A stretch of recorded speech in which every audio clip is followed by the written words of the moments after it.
أعوذ بالله من الشيطان الرجيم بسم الله الرحمن الرحيم إن عدة الشهور عند الله 12 شهرا في كتاب الله يوم خلق السماوات والأرض منها 4 حرم ذلك الدين القيم فلا تظلموا فيهن أنفسكم صدق الله العظيم প্রিয় দর্শক, আমি 10 নম্বর পারা সূরা তাওবা 36 আয়াত পাঠ করলে আমি আয়াতের মধ্যে আল্লাহ সুবহানাহু ওয়া তাআলা বলেছেন, যেই দিন আমি জমিন এবং আসমানকে সৃষ্টি করেছি সেই দিনে 12টি মাস গণনা হিসেবে দিয়েছি, আর তার ভিতরে আমি 4টি মাস অতি সম্মানিত মাস হিসেবে দিয়েছি। এটাই সোজা দিন, তোমরা নিজের নফসের উপরে জুলুম করিও না গুনাহ করার মাধ্যমে। প্রিয় দর্শক, আল্লাহ সুবহানাহু ওয়া তাআলা আয়াতের মাধ্যমে আমাদেরকে বলেছেন, যেই দিন আমি আসমান এবং জমিনকে সৃষ্টি করেছি সেই দিনে 12টি মাস সৃষ্টি করেছি, আর এই 12টি মাসের মাধ্যমে একটি বছর রাউন্ড করিয়ে থাকে। আর এটা আমাদের নিজাম, এটাই আমার কানুন, কিয়ামত পর্যন্ত এইভাবে 12টি মাসের ভিতরে একটি বছর রাউন্ড করিয়ে থাকবে। আর তার ভিতরে অতি সম্মানিত মাস আমি 4টি মাস দিয়েছি।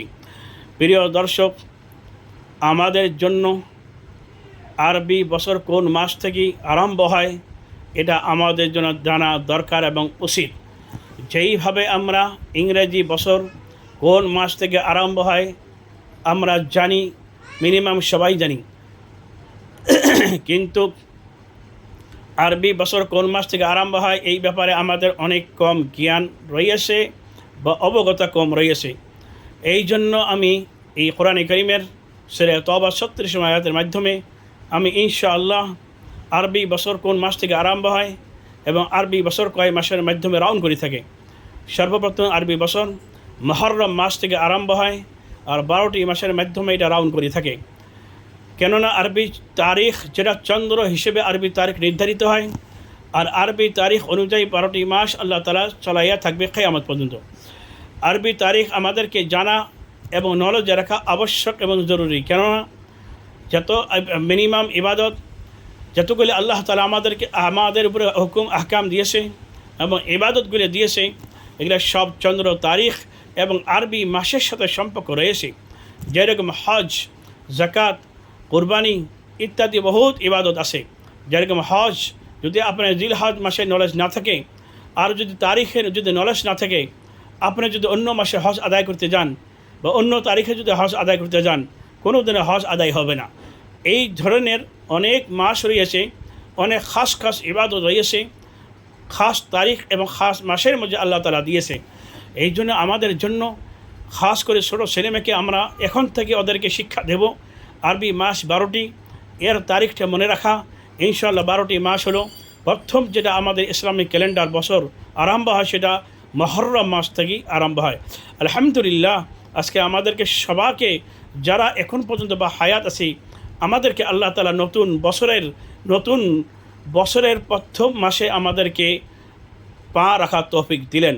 আজকে মুহররম মাস, আর মুহররম মাসের প্রথম তারিখ আরম্ভ হয়ে গেছে। আমরা সৌভাগ্য অনেক আমাদের মাঝে এখন নেই, আর আমাদেরকে আল্লাহ তাআলা জিন্দা রাখিয়েছে। প্রিয় দর্শক, যেইভাবে আমি আমার ছেলে মেয়েকে ইংরেজি তারিখগুলো আমরা মুখস্থ করাই এবং নলেজে আমরা দেই, তদ্রূপভাবে আমরা আরবি তারিখের মাসগুলি আমরা ছেলে মেয়েকে এখন থেকে আমরা শিখাই এবং আরবি তারিখেরও নলেজ রাখার বা জ্ঞান রাখার আমরা চেষ্টা করাই এখন থেকে। নাহলে আমাদের জন্য বহুত ইবাদত করার ক্ষেত্রে সমস্যার সম্মুখীন হয়ে যাব, কারণ আরবির সাথে এবং চন্দ্র তারিখের সাথে আল্লাহ সুবহানাহু ওয়া তাআলা আমাদের ইবাদতগুলি নির্ধারিত করে দিয়েছে। এই জন্য কোরআন কারীমের আয়াতের মাধ্যমে আল্লাহ তাআলা আমাদেরকে 12টি মাস দিয়েছে। সেটা হলো মুহররম, সফর, রবিউল আউয়াল, রবিউল সানি, জামাদুল উলা, জামাদুল উখরা, রজব, শাবান, রমাদান, শাওয়াল, যিলকাদা, যিলহিজ্জা। এইভাবে 12টি মাস আমরা নিজের ছেলেমেয়েকে মুখস্থ করাই। ইনশাআল্লাহ এর মাধ্যমে ইবাদত করতে গিয়া এবং নিজের ইসলামিক সংস্কৃতি বজায় রাখতে গিয়া আমাদের জন্য বহু উপকারিত হবে। আমি আবার বলতেছি, আরবি 12টি মাস কোন মাস থেকে শুরু হয়? সর্বপ্রথম মুহররম মাস থেকে শুরু হয়ে যায়। 12টি মাস আমরা এই চ্যানেলের এবং এই ভিডিওর মাধ্যমে আমরা নিজে মুখস্থ করব এবং ছেলে মেয়েকে মুখস্থ করাবো। মুহররম, সফর, রবিউল আউয়াল, রবিউল সানি, জামাদুল উলা, জামাদুল সানি, রজব, শাবান, রমাদান, শাওয়াল, জিল কাদা, জিল হিজ্জা। আর আল্লাহ সুবহানাহু ওয়া তাআলাতে এয়াতের মধ্যে আরও একটি কথা বলিয়েছে, সেটা হলো মিনহা আরবাআতুন হুরুম, এর মধ্যে আমি 4টি মাস সম্মানিত মাস দিয়েছি। সেটাও আমাদের নলেজে রাখা এবং ছেলেমেয়েকে নলেজে দেওয়া, এটা বহুত বড় একটি উপকারিত হবে। সেটা হলো, কারণ আল্লাহ সুবহানাহু ওয়া তাআলা স্বয়ং বলেছে আমি 12টা মাসের ভিতরে সম্মানিত মাস 4টি মাস দিয়েছি। এই মাসের মধ্যে আল্লাহ সুবহানাহু ওয়া তাআলা কেতুলা কাতাল, যুদ্ধ করা নিষেধ করিয়েছে, খাস করে কোনো গুনাহ করতে নিষেধ করিয়েছে।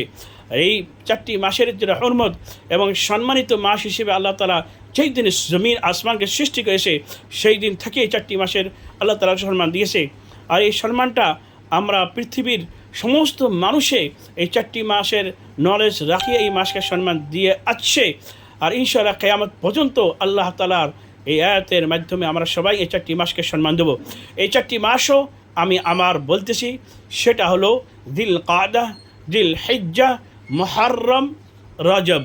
আবার বলি, জিল কাদা, জিল হিজ্জা, মুহররম, রজব। এটা হলো আল্লাহর সম্মানিত দেওয়া 4টি মাস। আল্লাহ তাআলা সবাইকে এই মাসগুলিকে সম্মান দেওয়ার তৌফিক দেন। এবং এই মাসের মধ্যে আল্লাহ তাআলা বলেছে, ফালা তাযলিমু ফীহিন্না আনফুসাকুম, তোমরা এই মাসগুলির ভিতরে খাস করে কোনো ধরনের গুনার কাজ করবে না। আমরা সবাই চেষ্টা করবো ইনশাআল্লাহ এই 4টি মাসকে সম্মান দেওয়া আর 12টি মাসকে মুখস্থ রাখা। আল্লাহ তাআলা সবাইকে আল্লাহ দেওয়া 12টি মাস মুখস্থ করা, আল্লাহ দেওয়া 4টি সম্মানিত মাস মুখস্থ করার সবাইকে চেষ্টার মাধ্যমে মুখস্থ করার শক্তি দান দেব।